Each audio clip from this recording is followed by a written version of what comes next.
반갑습니다. 한울수입니다. 자, KBS 토포맵이 이번에 3.0 버전으로 업데이트가 되었습니다.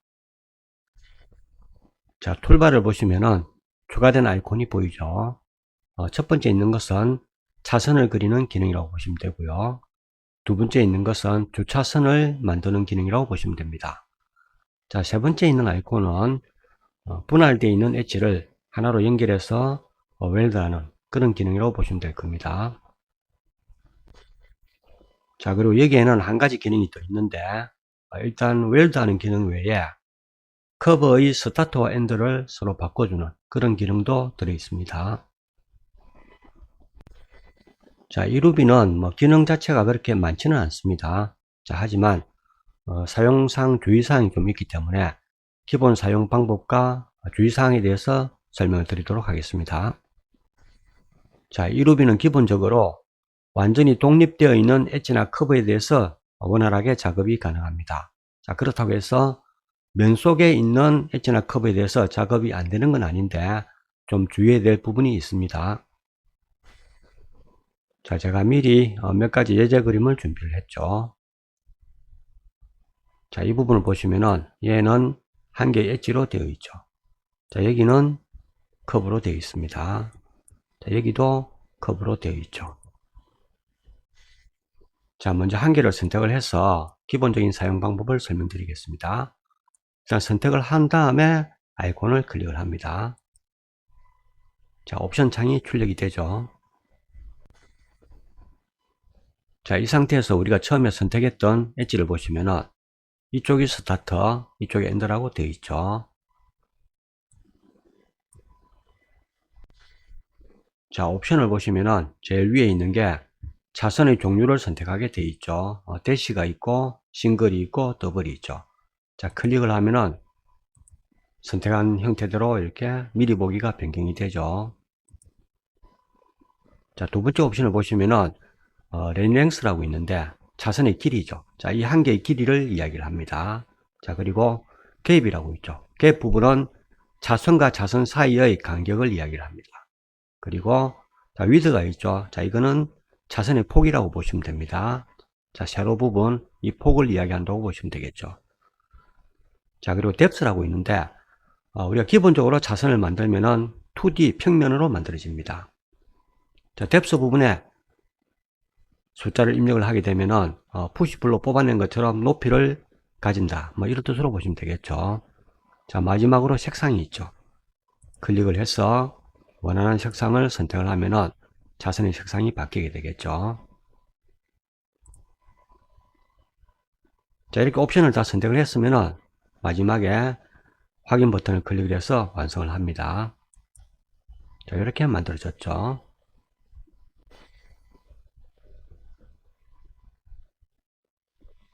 자, 여기서 여기까지가 3000mm, 간격이 500, 그리고 자, 이 부분이 500.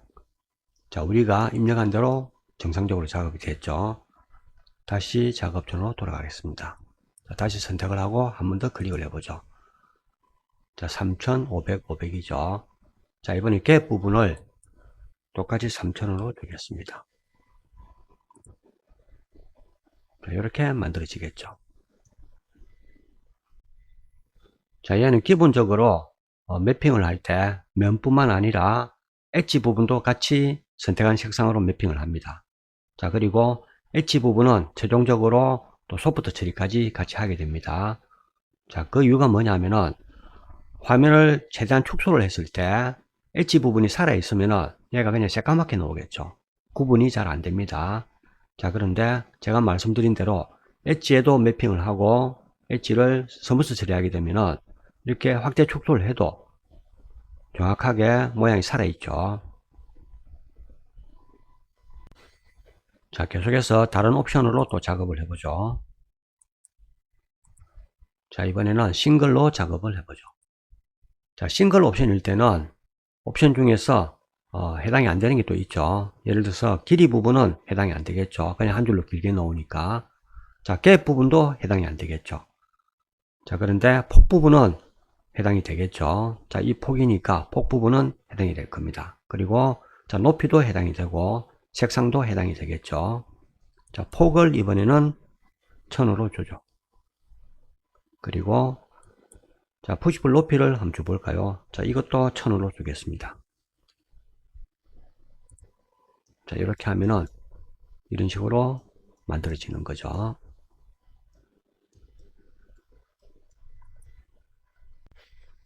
자, 기능에 이렇게 높이를 주는 기능을 넣은 이유가 두 가지가 있는데, 첫 번째는 경계석을 만들 때 활용을 할 수도 있겠죠. 자, 두 번째는 우리가 스케치를 할 때 면만 만들게 되면은 나중에 문제가 되는 경우가 많죠. 그래서 차선 작업을 하고 난 뒤에 1mm라도 두께를 줘서 3D 형태로 만들기 위해서 그렇다고 보시면 되겠죠. 자, 우리가 보통 면만 만들고 작업을 하면은 스케치 할 때는 크게 문제가 없는데 나중에 렌더링까지 할 때 문제가 되는 경우가 많이 생기죠. 특히 면이 겹친다든지 아니면은 면이 뒤집어진다든지 아니면은 두께가 없이 면만 있다든지, 자, 그럴 경우에는 렌더링 할 때 문제가 되는 경우가 많이 생기죠. 자, 그래서 기본적으로 차선 작업을 할 때 높이를 최소 1mm 정도라도 주게 되면은 그 자체가 3D죠. 그래서 발생할 수 있는 여러 가지 문제를 예방할 수도 있을 겁니다. 자, 다시 작업존으로 돌아가서 이번에는 더블로 작업을 해보죠. 자, 더블일 때 역시 길이는 해당이 안 되겠죠. 자, 하지만 갭 부분은 해당이 되겠죠. 자, 첫 번째 선과 두 번째 선 이 사이를 갭으로 표시한다고 보시면 됩니다. 자, 이렇게 되는 거죠. 자, 이 부분은 아까 말씀드렸다시피 폭이 되는 거죠. 자, 여기는 이번에 1mm만 주겠습니다. 자, 이렇게 하고 확인을 클릭을 해보죠. 자, 이렇게 만들어졌죠. 자, 우리가 작업을 할 때 높이를 1mm를 줬죠. 자, 그래서 얘는 지금 면만 있는 것처럼 보이지만은 사실은 3D라고 봐야 되겠죠. 자, 선택을 해서 그룹으로 만들면은 기본적으로 얘는 솔리드 그룹으로 만들어져야 되는데 지금 보니까 그냥 그룹이죠. 자, 왜 그룹인지 확인을 해보죠. 솔리드 인스펙터를 가지고 확인을 해보겠습니다. 자, 인터널 페이스가 있네요. 요건 픽셀 하면 되겠죠. 그러면은 자, 얘는 솔리드 그룹으로 만들어지겠죠. 자, 조금 전에도 말씀드렸지만은 거의 면만 있는 것처럼 보여도 사실은 3D라고 보시면 되겠죠. 자, 옵션 부분은 사실 이게 다죠. 더 이상 뭐 옵션 부분은 설명드릴 게 없을 것 같습니다. 자, 지금까지는 직선에 대해서만 작업을 했죠. 자, 지금부터 곡선 부분 작업하는 것도 보여드리죠. 자, 작업 방법은 똑같습니다. 선택을 하고 그냥 확인해 보죠. 자, 이렇게 작업이 되겠죠.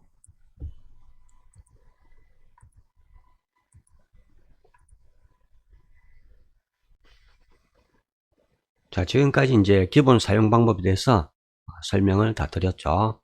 옵션을 선택하는 방법도 설명드렸고요. 지금부터는 작업할 때 주의사항에 대해서 설명을 드리겠습니다. 자, 제가 예전에 다른 기능 설명할 때 말씀드린 적이 있죠. 우리가 라인 툴을 이용해서 라인을 그리거나 아니면 아크 툴을 이용해서 곡선을 그릴 때 항상 처음 클릭하는 부분이 스타트, 그리고 마지막 부분이 엔드라고 말씀드렸죠. 자, 이 순서가 바뀌었을 때 우리가 일반적인 웰드를 하게 되면은 대체적으로 작업이 잘 안 되는 경우가 많다고 말씀드렸죠. 자, 제가 투포인트 아크 툴을 이용해서 아크를 그린 다음에 웰드를 한번 해보죠. 자, 여기를 클릭했죠. 그럼 이쪽이 스타트가 됩니다. 여기가 엔드가 되겠죠. 자, 이렇게 완성을 했습니다. 자, 다시 여기가 스타트, 여기가 엔드가 되겠죠. 그런데 자, 이런 식으로 작업하지 않고 거꾸로 이렇게 작업을 해보죠. 자, 이렇게 작업을 하게 되면은 이제 여기가 스타트, 여기가 엔드가 되는 거죠. 자, 처음에 그릴 때 스타트, 엔드, 두 번째 그릴 때 스타트, 엔드 이렇게 만들었죠. 자, 이 두 개를 제가 우리 기본 툴에 있는 웰드 기능으로 웰드를 해보겠습니다. 자, 웰드 엣지. 그러면은 얘는 하나의 컵으로 작업이 되는 거죠. 자, 이제 이 커브를 이용해서 차선 작업을 해보죠. 자, 이번에는 싱글로 작업을 하겠습니다. 자, 작업을 했는데 작업이 정상적으로 안 되죠. 여기가 끊어지고, 그리고 끝부분도 이상하게 작업이 됐죠. 자, 이번에는 대시로 작업을 해보죠. 자, 대시로 작업하니까 이번에는 또 작업이 바로 되죠. 자, 대시로 작업하니까 작업이 바로 되고 싱글로 작업하니까 작업이 잘못됐죠. 자, 그 이유는 작업 방식의 차이 때문이라고 보시면 되겠죠. 일단 대시로 작업할 때는 우리가 만든 컵의 중간에 뭐 연결이 잘못됐던 그런 거 상관없이 무조건 처음부터 우리가 입력한 치수대로 잘라서 작업을 하는 거죠. 중간에 갭이 있기 때문에 무조건 잘라서 작업합니다. 그래서 연결되어 있는 것과 상관없이 일정한 폭으로 자르기 때문에 그때는 작업이 바로 됩니다. 자, 하지만 싱글이나 더블 같은 경우에는 그냥 하나 쭉 연결해서 다 작업이 되는 거죠. 자, 그렇게 하다 보니까 중간에 연결이 잘못되어 있으면 작업이 잘 안 되는 그런 문제가 생기게 됩니다. 자, 우리 기본 툴에 있는 웰드 기능은 순서가 안 맞으면 그걸 바로 해서 커브로 만드는 게 아니라 있는 그대로 그냥 무조건 억지로 붙여버립니다. 자, 그렇기 때문에 이제 이런 현상이 생긴다고 봐야 되겠죠. 자, 그래서 우리가 커브를 그려서 웰드 할 때는 기본 툴에 있는 웰드 기능을 쓰지 마시고, 자, 마지막에 있는 이 기능을 이용해서 웰드를 해주시면 됩니다. 웰드 하기 전으로 한번 돌아가 볼까요? 자, 아크로 나눠져 있죠. 선택을 해서 웰드를 할 때, 자, 이 기능으로 웰드를 하겠습니다. 자, 그런 다음에 선택을 해서 작업을 해보죠. 싱글입니다. 정상적으로 작업이 되죠. 자, 웰드 기능은 웰드 하는 기능 외에 다른 기능이 한 가지가 되어 있습니다. 자, 그게 어떤 건지 한번 보죠. 우리가 작업을 자, 대시로 작업했을 때, 자, 여기가 스타트, 여기가 엔드죠. 그러면은 처음부터 이렇게 순서대로 잘라 나오다가 마지막에 남는 부분이 생기겠죠. 자, 이렇게 남는 부분이 생깁니다. 자, 그런데 도로 구조상 이쪽이 남게 하는 게 아니라 반대쪽, 그러니까 스타트 부분이 남게 하고 싶다면은 이 엣지의 순서, 그러니까 커브의 순서를 반대로 해줘야 되겠죠. 자, 지금까지는 여기가 스타트, 여기가 엔드인데 반대로 해서 여기가 스타트, 여기가 엔드가 되도록 하고 싶다. 자, 그렇게 봐야 되겠죠. 자, 그럴 때 이 기능을 또 사용할 수가 있습니다. 자, 이미 얘는 웰드가 되어 있죠. 자, 그 상태에서 한 번 더 클릭을 하면은 이번에는 스타트와 엔드가 바뀐다고 봐야 되겠죠. 자, 리버스라고 뜨죠. 자, 이 상태에서 다시 작업을 하게 되면은 자, 이번에는 여기가 스타트, 여기가 엔드겠죠. 그래서 이쪽 부분이 남는, 자, 이런 형태로 작업이 되겠죠. 자, 그래서 마지막에 있는 이 기능은 여러 개의 엣지를 순서대로 하나로 연결해서 커브로 만들거나 아니면은 커브의 스타트와 엔드를 서로 바꿔주는 그런 역할을 한다고 보시면 됩니다. 자, 사실 이 기능은 KBS 그룹 앤 컴포넌트 이거죠. 자, 여기에 들어있는 기능이죠. 이 기능을 같이 사용한다고 보시면 됩니다. 자, 계속해서 다른 주의사항에 대해서 또 설명을 드리겠습니다. 지금까지는 우리가 작업을 하면서 완전히 독립적인 엣지나 커브에 대해서 작업을 했죠. 자, 면은 전혀 없는 상태에서 작업을 했습니다. 그런데 우리가 작업을 하다 보면은 항상 이렇게 독립적인 커브에서만 작업을 할 수가 없죠. 면 위에서 작업을 해야 되는 경우가 반드시 생기겠죠. 자, 그럴 때 어떤 문제가 있고 또 그걸 어떻게 해결해야 되는지 그런 부분에 대해서 설명을 드리겠습니다.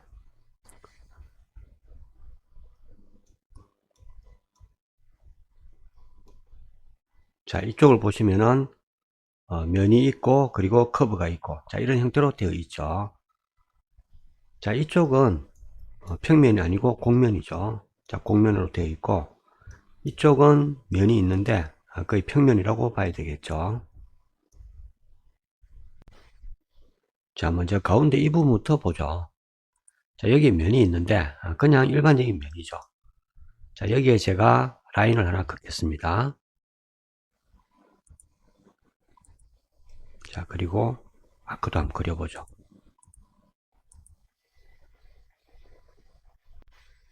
자, 이 상태에서 아크를 선택을 해서 작업을 해보겠습니다. 자, 클릭을 했더니 메시지가 출력이 되죠. 선택한 커브가 베이스 내부에 있습니다. 간섭을 피하기 위해 해당 페이스를 그룹으로 만들고 커버는 그룹 밖에 위치시켜서 작업을 해라. 이런 식으로 메시지가 출력이 되죠. 자, 이게 무슨 말인가 하면요. 기존에 면이 있는데 그 면 위에 커브나 엣지가 있을 때, 자, 그 엣지를 잡고 작업을 하게 되면은 우리가 차선 작업할 때 필연적으로 면을 생성하게 되죠. 자, 그런데 기존에 면이 있게 되면은 면이 이중으로 생성이 되거나 아니면은 새로 생성되는 면이 기존 면하고 간섭을 일으켜서 면이 변형이 된다든지 그런 문제가 반드시 생기게 됩니다. 자, 이 부분은 지우고 아래쪽에 있는 면은 제가 그룹으로 만들겠습니다. 자, 그런 다음에 다시 엣지를 그리고 아크도 만들어 보죠. 자, 이렇게 하면은 이 아크와 엣지는 아래쪽에 있는 면과는 완전히 별개로 이렇게 만들어지게 되겠죠. 자, 이제 이 아크를 선택을 해서 다시 작업을 해보죠. 자, 정상적으로 작업이 끝이 났죠. 자, 이렇게 기존 면을 그룹으로 만들고 그 그룹 위에 다시 곡선을 그려서 작업을 하게 되면은 작업이 정상적으로 되면서 자, 우리가 작업했던 차선이 그룹 속으로 들어가서 같이 합쳐지게 됩니다. 자, 그룹 안으로 들어가 보죠. 들어가면은 자, 이 면이 따로따로 선택이 되죠. 즉 우리가 작업했던 차선은 그룹 속으로 들어가서 기존 그룹과 합쳐져서 하나의 그룹으로 만들어집니다. 자, 이런 식으로 작업을 하면은 기존 면과 간섭은 거의 발생하지 않습니다. 그런데 기존 면의 형태에 따라서 사소한 간섭은 또 발생할 수도 있겠죠. 예를 들면은 면이 앞뒤가 바뀐다든지 그런 현상은 발생할 수가 있습니다. 자, 물론 그런 문제가 발생하면은 그냥 면을 바로 잡아주면 되죠. 자, 조금 전에 말씀드린 현상을 재현을 하기 위해서 제가 여기에 작업을 좀 했습니다. 자, 이 상태에서 다시 한번 작업을 해보죠. 자, 지금 보시는 것처럼 면이 뒤집어지는 현상이 발생을 하죠. 자, 만약에 이런 현상이 생기면은 이 면을 바로 잡아주면 되는 거죠. 얘가 그룹이니까 그룹 안에 들어가서 선택을 하고 자, 우리 KBS 페이스 툴에 있는 Make 2D 이걸로 작업을 하면 되겠죠. 자, 이렇게 면을 바로 잡아 주시면 됩니다. 자, 계속해서 다른 그림을 가지고 또 주의사항을 말씀드리죠. 자, 이 부분은 사실 평면이니까 뭐 이거 비슷하다고 봐야 되겠죠. 자, 얘는 건너뛰고 이 부분으로 작업해 보죠. 자, 여기는 평면은 평면인데 이제 곡선으로 되어 있죠. 자, 이 부분도 곡선이라서 뭐 곡선에 대한 처리는 똑같습니다. 똑같은데 자, 이 부분은 이제 우리가 선택한 이 그룹 자체에 어떤 문제가 있다고 봐야 되겠죠. 자, 일단 이 커브를 선택을 해서 바로 작업을 해 보겠습니다.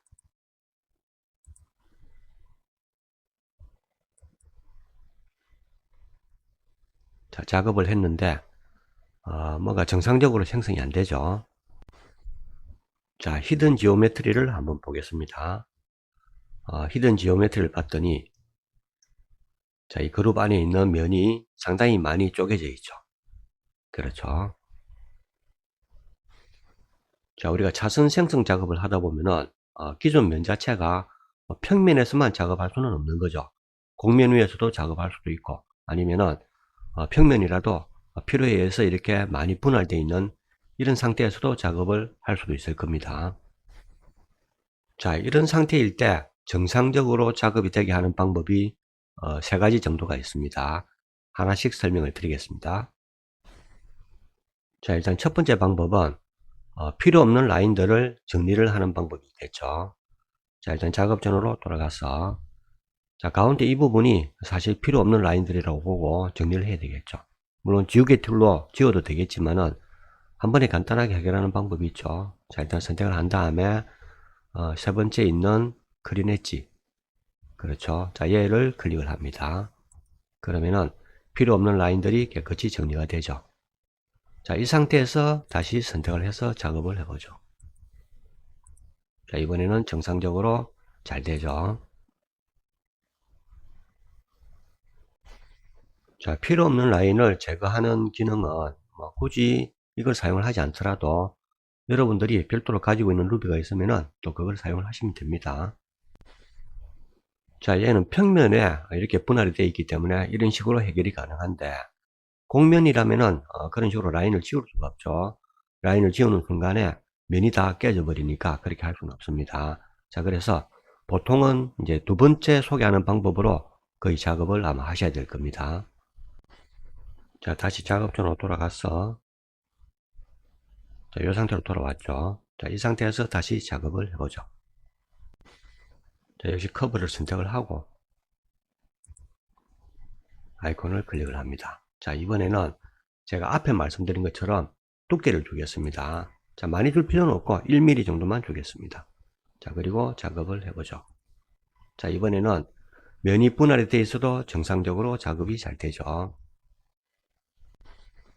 자, 이제 마지막으로 세 번째 방법을 말씀을 드리겠습니다. 사실 우리가 직접적으로 작업을 하다 보면은 두 번째 방법도 많이 쓰겠지만은 제일 많이 쓰는 거는 아마 세 번째 방법이 될 겁니다. 자, 그 이유를 말씀을 드리죠.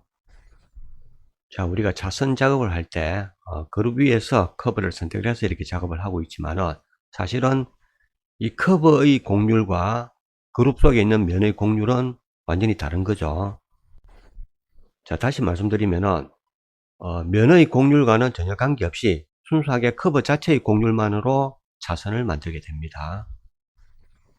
자, 그런 식으로 작업이 진행이 되다 보니까 작업 후에 차선과 그리고 그룹 속에 있는 면이 완전히 밀착되지 않는, 그러니까 공간이 뜨는 그런 현상이 발생할 수가 있겠죠.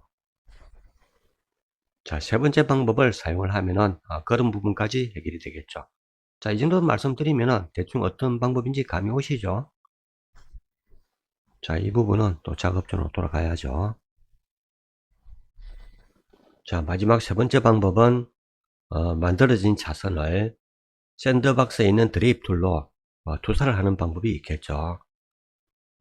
자, 이때 사용하는 기능은 뭐 샌드박스에 있는 드레이프를 사용을 하셔도 되고, 아니면은 여러분들께서 또 별도로 사용하는 슈퍼 드레이프, 자, 이 루비를 사용을 하셔도 되겠죠. 자, 샌드박스 드레이프과 슈퍼 드레이프는 각각 장단점이 있죠.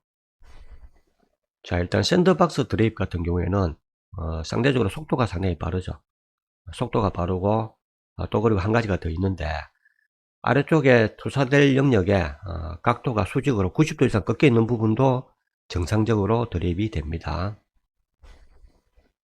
자, 물론 단점은 드레이프 할 대상에 매핑이 되어 있을 경우 매핑은 드레이프이 되지 않는다, 그런 게 단점이 되겠죠. 자, 물론 그럴 경우에 뭐 매핑을 별도로 하면은 상관은 없겠죠. 자, 슈퍼 드레이프 같은 경우에는 일단 매핑을 포함해서 드레이프 작업을 해주죠. 자, 그런데 드레이프 될 대상 객체에 수직으로 90도 이상 꺾어진 부분이 있으면은 그 부분은 또 드레이프 자체가 안 됩니다. 자, 두 가지 드레이프 툴의 결과가 다른 이유는 작업 방식의 차이 때문에 그렇다고 보시면 됩니다. 자, 일단 샌드박스 같은 경우에는 투사할 객체와 투사될 객체를 서로 겹쳐놓고 인터섹터 작업을 통해서 면 분리를 해서 작업을 하게 됩니다. 자, 그렇게 작업을 하기 때문에 수직으로 90도 꺾어진 부분도 정상적으로 작업이 되죠. 자, 하지만 인터섹터 작업을 통하면은 기존 면과 새로 생긴 면을 구별을 못합니다. 구별을 할 수 없기 때문에 새로 생긴 부분에 기존 매트리얼을 입힐 수가 없는 거죠. 자, 거기에 비해서 슈퍼드레이브는 인터섹터 작업을 하는 게 아니라 제가 예전에 한번 말씀드렸죠. 다른 거 강의할 때 말씀드렸는데, 레이 테스트라는, 그러니까 광선을 쏘아서 광선이 만나는 부분에 드레이브를 시키는 그런 형태로 작업을 합니다. 자, 그 부분에 다시 드레이브 될 객체를 그려 넣는 거죠. 자, 그런 식으로 작업을 하기 때문에 매핑까지도 그 범위 안에서 그대로 옮길 수가 있다, 그렇게 보시면 되겠죠. 자, 그런데 여러분들도 아시다시피 광선이라는 것은 벽에 부딪히면은 벽을 뚫고 나갈 수는 없죠. 그래서 아래쪽 드레이프 될 부분에 90도 이상으로 꺾어진 부분이 있으면은 그 부분은 뚫고 나가지를 못합니다. 자, 그래서 그 부분은 드레이프이 안 되는 거죠. 자, 슈퍼드레이브의 속도가 늦은 이유가 이 광선 쏘는 작업을 할 때 그 기준점을 0.1mm 단위로 아주 세밀하게 잘라서 쏘게 됩니다. 그렇게 하면은 엄청나게 많은 광선을 쏘아야 되죠. 자, 그것 때문에 속도가 늦다고 보시면 됩니다. 자, 본 기능과 상관없는 사설이 좀 길었죠. 하지만 이런 내용들도 여러분들이 알고 계시면은 모델링 작업하는데 도움이 되겠죠. 자, 드레이브로 투사를 하기 위해서는 이 커브가 딱 붙어 있으면 곤란하겠죠. 어느 정도 위로 떨어져 있어야 됩니다. 그렇죠. 자, 얘는 무브 툴로 좀 들어 올리죠. 자, 이렇게 들어 올려놓고 작업을 하겠습니다. 자, 이 상태에서 일단 먼저 차선 작업을 해야 되겠죠. 자, 그리고 이 작업된 것을 일단 기본적으로 우리 샌드박스에 있는 드레이브로 작업을 해보죠. 자, 작업을 했는데 아무런 현상도 안 생기죠. 자, 이렇게 되는 이유가 있습니다. 그것도 설명을 드려야 되겠죠. 자, 샌드박스에 있는 드레이프 기능은 일단 엣지가 눈에 보이지 않으면 드레이프 작업을 하지 않습니다. 그래서 엣지가 하이드 처리되어 있거나 소프트 처리가 되어 있으면 드레이프 작업 자체를 안 하는 거죠. 자, 우리 차선은 보면은 만들 때 엣지를 다 소프트 처리한다고 말씀드렸죠. 그래서 이 엣지를 보이게 만들어야 됩니다. 자, 선택을 해서 엣지 부분만 선택을 할까요? 자, 이 부분을 꺼주겠습니다. 그러면은 이제 보이는 거죠. 자, 이 상태에서 다시 드래그를 해보죠. 자, 이번에는 바로 됐죠. 그리고 자, 매핑은 안 되기 때문에 안에 들어가서 이 매핑을 우리가 별도로 다시 해야 되는 거죠. 자, 이렇게 해야지 완성이 되겠죠. 자, 옆에 이 부분을 보시면은 이쪽 부분도 드레이프 된 걸 알 수가 있죠. 자, 이 부분을 잘 봐주십시오. 이번에는 작업 전으로 돌아가서 슈퍼 드레이브로 작업을 해보죠.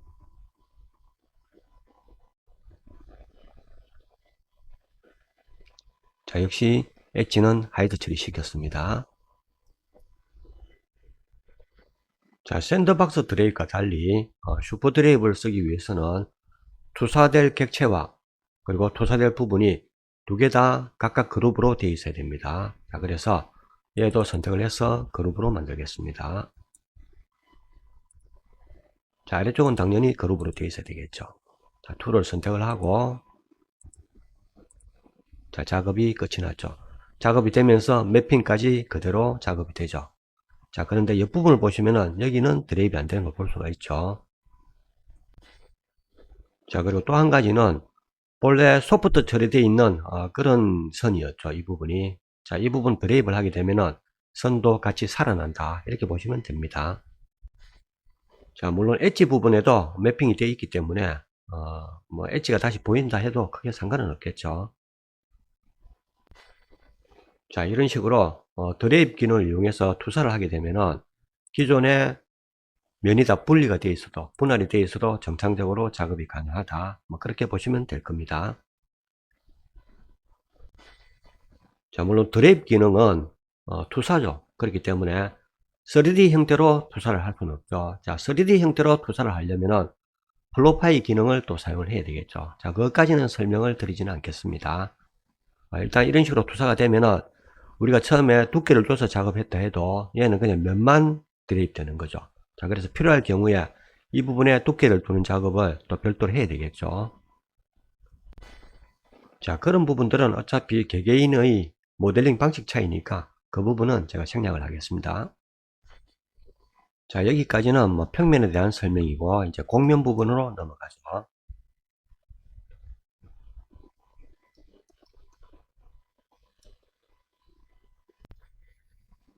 자, 사전적 의미로 곡면이라 하면은 엣지 하나에 연결되어 있는 면이 2개 이상이고 그리고 그 면이 각각 각도를 가지고 있을 때 우리는 그걸 곡면이라고 이야기를 하죠. 자, 이 곡면은 엣지에 붙어 있는 면이 어떤 형태로 붙어 있느냐에 따라서 단일 곡률을 가진 곡면과 이중 곡률을 가진 곡면으로 또 분류가 됩니다. 자, 히든 지오메트리를 한번 볼까요? 보시면은 자, 중간에 있는 이 커브를 기준으로, 즉 엣지를 기준으로 붙어 있는 두 개의 면이 각각 사각형으로 되어 있죠. 자, 이런 형태를 단일 공률을 가진 곡면이라고 이야기를 합니다.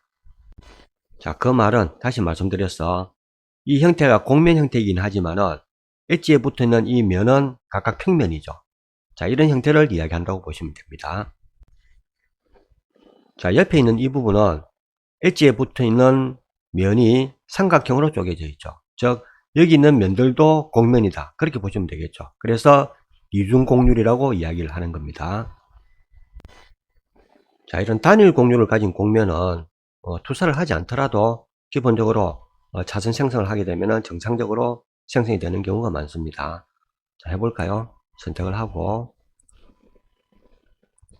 자, 정상적으로 생성이 되죠. 자, 하지만 이런 부분들도 실선으로 생성하는 게 아니라 대시 형태로 생성하게 되면 그 대시의 길이에 따라서 곡률과 안 맞기 때문에 또 거기도 문제가 생길 수도 있겠죠. 자, 이런 이중 곡률은 무조건 투사 형식으로 작업을 해야 됩니다. 자, 이 상태에서 얘를 그냥 작업을 하게 되면은 자, 이렇게 속으로 숨는 곡률에 따라서 속으로 숨는 이런 현상이 발생을 하게 되겠죠. 그래서 자, 이렇게 곡면으로 되어 있는 부분은 가능하면은 투사 형식으로 작업하는 게 제일 안전하다. 뭐 그런 뜻으로 보시면 될 겁니다.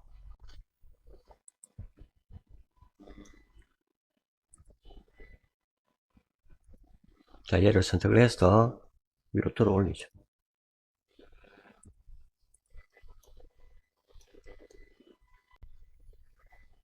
자, 이 부분을 선택해서 작업을 해보죠. 자, 이번에는 대시로 작업을 하겠습니다. 자, 슈퍼드립 쓰려면 얘를 그룹으로 만들어야 되겠죠. 자, 작업을 했는데 작업이 뭔가 좀 이상하죠. 이런 현상이 생기는 이유가 있습니다.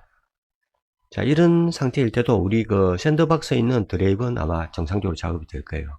자, 슈퍼드레이브 쓸 때 왜 이런 현상이 생기는가 하면은 일단 슈퍼드레이브는 그 2D 그러니까 면만 있을 때 정상적으로 드레이브이 되지 얘가 3D 형태일 때는 드레이브이 안 된다 그랬죠. 아마 제가 아까 오른쪽에 작업하면서 이게 두께를 준 것 같아요. 확인해 보겠습니다. 자, 보면은 뎁스가 1mm 들어가 있죠. 그러면은 얘가 만들어질 때 3D 형태로 만들어지는 거죠. 자, 3D를 가지고 슈퍼드레이브 쓰면은 제대로 작업이 안 됩니다. 그 이유는 3D를 구성하는 각 엣지에서 전부 다 광선을 쏘기 때문에 그 광선이 겹치는 경우가 많겠죠. 그래서 이런 현상이 생긴다고 보시면 됩니다. 자, 이 부분은 다시 제로로 두겠습니다. 자, 그리고 얘를 그룹으로 만들어서 다시 해보죠.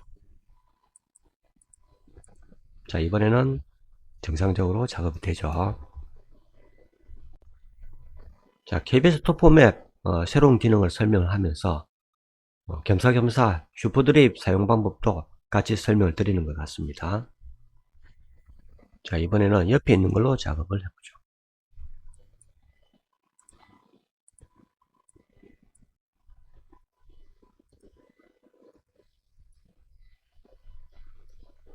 자, 이런 식으로 작업을 하면은 어떤 형태라도 정상적으로 작업이 가능하겠죠.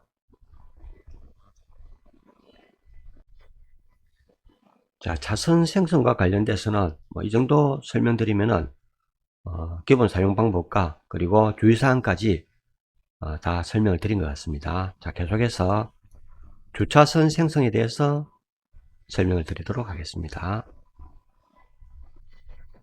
자, 제가 화면에 미리 그림을 그려 놨지만은 일단 주차선 생성을 하기 위한 밑그림을 그리는 방법부터 설명을 드리겠습니다. 자, 우리가 실제 모델링 작업을 하면서 주차선을 만든다면은 그 주차선을 그냥 임의로 그리는 게 아니라 규격이 있겠죠. 그 규격대로 정확하게 밑그림을 그린다고 보시면 됩니다.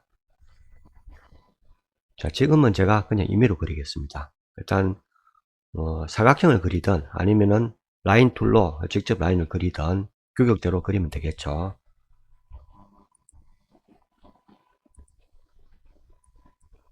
자, 이렇게 밑그림을 그렸습니다. 자, 이 부분은 다 엣지로 나눠져 있죠. 그래서 다 선택을 해서 하나의 컵으로 만들어야 됩니다. 자, 선택을 한 다음에 웰드 작업을 하겠습니다. 자, 이렇게 하면은 얘는 한 개의 커브로 만들어지겠죠. 자, 그 다음 두 번째 할 일은 이 커브를 그룹으로 만들어야 됩니다. 자, 선택을 해서 메이크 그룹에서 그룹으로 만들겠습니다. 자, 그러면 얘는 그룹으로 만들어졌죠. 자, 이제 마지막으로 이 그룹 위에서 라인을 하나 그어야 되는데, 이 라인의 역할은 주차선의 방향, 그리고 주차선의 폭을 결정을 합니다. 자, 이 라인과 비슷한 역할을 하는 게 우리 그 밴딩하는 툴, 쉐이프 밴드 있죠. 자, 그 쉐이프 밴드를 사용하다 보면은 반드시 직선을 하나 그어주게 되어 있죠. 그것과 똑같은 역할을 한다고 보시면 되겠죠. 자, 이 선을 그릴 때는 그룹 밖에서 그려야 됩니다. 자, 주차선을 왼쪽에서 오른쪽으로 만든다고 가정을 하고 직선을 왼쪽에서 오른쪽까지 긋겠습니다. 자, 그리고 이 폭은 주차 라인 폭만큼 그려줘야 되겠죠. 자, 이렇게 하면은 준비는 끝이 났습니다. 자, 이 상태에서 그룹과 직선을 다 선택을 해서 아이콘을 클릭을 합니다. 자, 이 부분이 주차선 만드는 기능이라고 보시면 됩니다. 자, 옵션이 출력이 되죠. 보면은 제일 위에 주차칸을 몇 칸 만들 것인지 그 숫자를 입력을 하게 되어 있고요.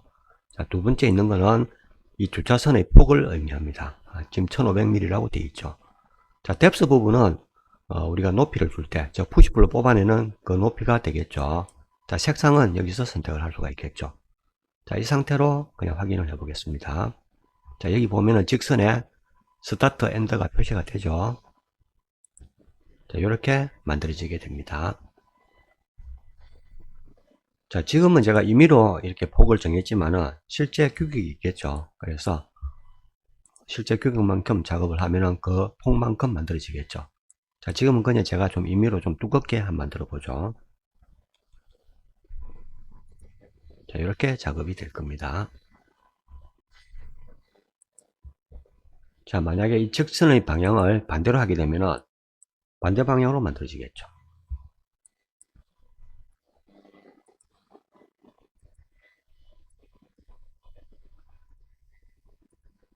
자, 이렇게 만들어질 겁니다.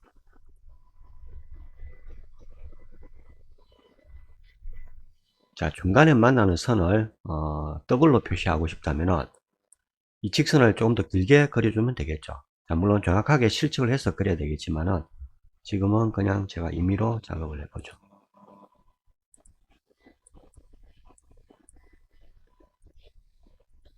자, 이렇게 작업이 되겠죠.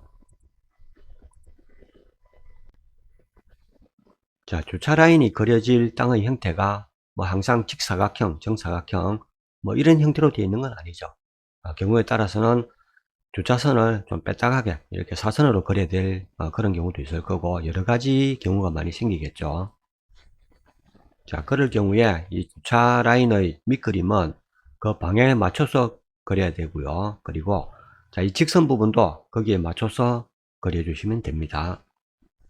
자, 예를 들어서 이 직선 부분을 제가 사선으로 그리게 되면은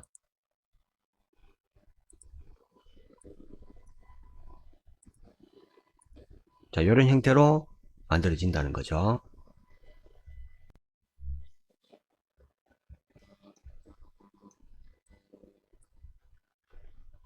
자, 여기에 보시면은 여러 가지 형태의 모양이 이렇게 미리 만들어져 있죠.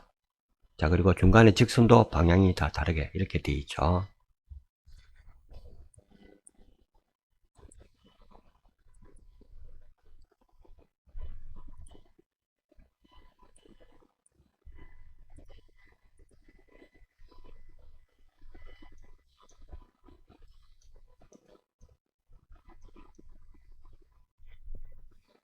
자, 주차 라인은 뭐 이렇게 뚫린 형태뿐만 아니라 막혀 있는 형태도 똑같은 방식으로 작업이 됩니다.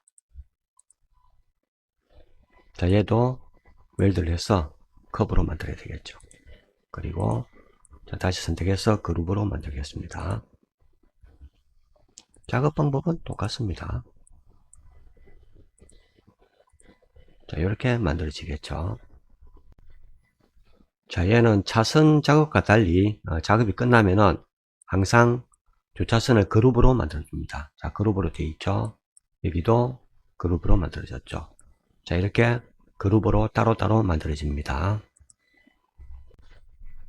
자, 지금까지는 면이 없는 곳에 순수하게 커브만 잡고 작업하는 것을 보여드렸죠. 자, 이번에는 기존에 면이 있는 곳에 작업하는 것을 보여드리겠습니다. 자, 이 부분을 보시면은 아래쪽에 있는 거는 그냥 면이죠. 자, 이건 그룹도 아니고 그냥 면으로 되어 있습니다. 자, 이 부분은 당연히 그룹이겠죠. 그룹과 엣지로 만들어져 있겠죠. 자, 선택을 해서 작업을 해보죠. 자, 작업이 끝이 났는데 얘는 면 상태로 그대로 있죠. 자, 그런데 우리 작업 결과는 항상 그룹으로 만들어지죠. 그래서 얘는 그룹으로 만들어졌죠. 자, 이 그룹을 뒤에 있는 면과 합치려면은 이 그룹을 풀어주면 됩니다. 익스플로드 하시면 되겠죠. 자, 그러면은 이렇게 작업이 되겠죠. 자, 익스플로드 되면서 중간에 면이 없어졌죠. 자, 이거는 원래 그렇습니다. 이런 부분은 우리가 스케치업에서 따로 모델링해서 이런 작업을 해도 똑같은 현상이 생깁니다. 자, 왜냐하면은 우리가 만든 차선 가운데가 면이 없이 다 비어 있죠. 그래서 합치면은 그 부분이 똑같이 비어 있게 됩니다. 자, 이 부분에 면을 만든다면은 선택해서 면 만들면 되죠. 간단하게 면을 이렇게 만들 수가 있겠죠. 자, 작업존으로 돌아가서 이번에는 이 면을 그룹으로 만들겠습니다. 자, 그러면은 얘도 그룹, 그리고 이 부분도 그룹. 자, 직선은 그냥 직선으로 있겠죠. 자, 이번에는 전체를 다 선택해서 작업을 하겠습니다. 자, 작업이 끝이 났죠. 끝이 나면서 우리가 뭐 그룹을 풀어서 작업 안 해도 자동적으로 작업이 되죠. 그리고 원래 그룹은 그룹 상태로 남아 있죠. 자, 이 면만 다시 만들어주면 되겠죠.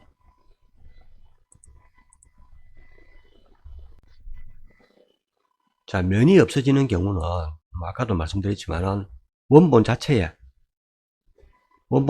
면이 없이 만들어져 있기 때문에 똑같은 현상이 생긴다고 말씀드렸죠. 그러면은 자, 이렇게 뚫려 있는 형태는 이런 현상이 생기질 않겠죠. 자, 얘 지우고 얘를 가져와서 작업을 해보죠. 자, 얘는 그룹으로 되어 있죠. 자, 선택해서 작업을 해보겠습니다. 자, 이때는 정상적으로 작업이 되죠. 왜냐하면은 자, 이 부분이 비어있는 형태가 아니기 때문에 정상적으로 작업이 된다고 보시면 됩니다. 자, 중간에 면이 없어지는 경우는 원본 자체가 중간에 비어있을 때 그렇게 된다고 말씀드렸죠. 자, 이 부분으로 작업을 해보죠. 자, 여기는 그냥 면만 있었지만 이제 얘는 두께를 가지고 있으니까 실제 3D 형태가 되겠죠. 자, 아래쪽에 있는 그룹과 커브 그룹 그리고 엣지를 같이 다 선택을 해야 됩니다. 자, 역시 작업은 끝이 났지만은 면이 없는 거는 똑같죠. 뚫려 있으니까. 자, 이렇게 완성을 하면 되겠죠. 자, 얘는 처음부터 열린 형태이기 때문에 이런 후속 작업이 필요가 없겠죠. 바로 이렇게 작업이 됩니다. 자, 여기까지 하면은 주차선 기능도 뭐 거의 다 설명을 드린 것 같습니다.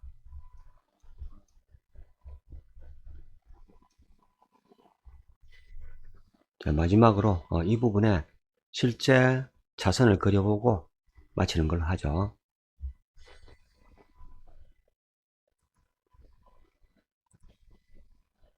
자, 중앙선이니까 더블로 하고 색상은 노란색으로 하겠습니다. 자, 이 부분은 점선이 되어야 되겠죠. 간격은 2000 정도 하고, 자, 색상은 흰색으로. 자, 여기도 똑같겠죠.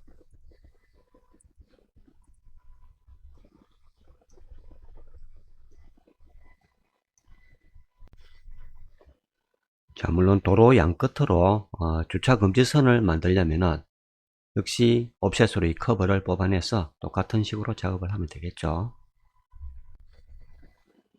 자, 이 주차선은 외곽선이 없기 때문에 축소를 해도 형태가 그대로 다 살아나죠. 자, 여기서 마치려고 했는데 가만히 생각해 보니까 한 가지 말씀 안 드린 게 있네요. 예를 들어서 자, 이렇게 닫힌 곡선에 대해서 차선을 생성할 때 그때 하는 방법을 제가 설명 안 드렸죠.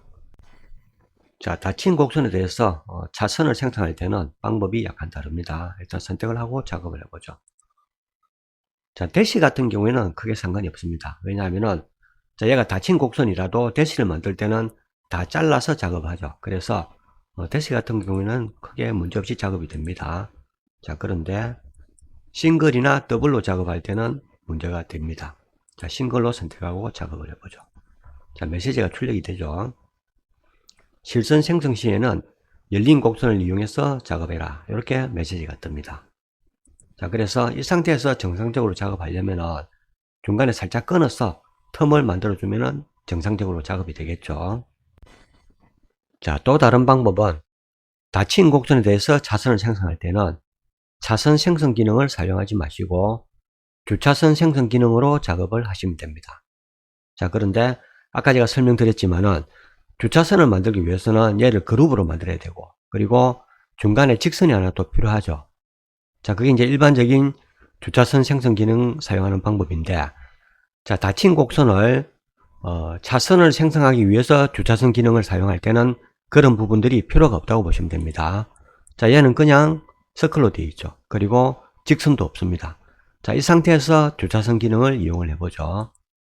자, 옵션이 출력이 되죠. 일단 얘는 한 개만 만들 거니까 이 대수는 입력이 되어 있어도 무시를 합니다. 그래서 이 부분은 상관이 없다 봐야 되겠죠. 자, 폭만 선택을 하면 되겠죠. 그리고 색상, 자, 흰색으로 하겠습니다. 자, 그런 다음에 작업을 하면 되겠죠. 만들어졌죠. 자, 보통 우리가 주차선을 만들면은 걔는 그룹으로 만들어지죠. 그런데 얘는 차선으로 만들기 때문에 그룹으로 만들어지지는 않습니다. 일반적인 차선처럼 만들어진다고 보시면 되겠죠. 자, 이런 차이점이 있고 이런 식으로 활용이 가능합니다. 자, 여기까지 해서 이번 업데이트에 대한 설명은 모두 마치도록 하겠습니다. 감사합니다.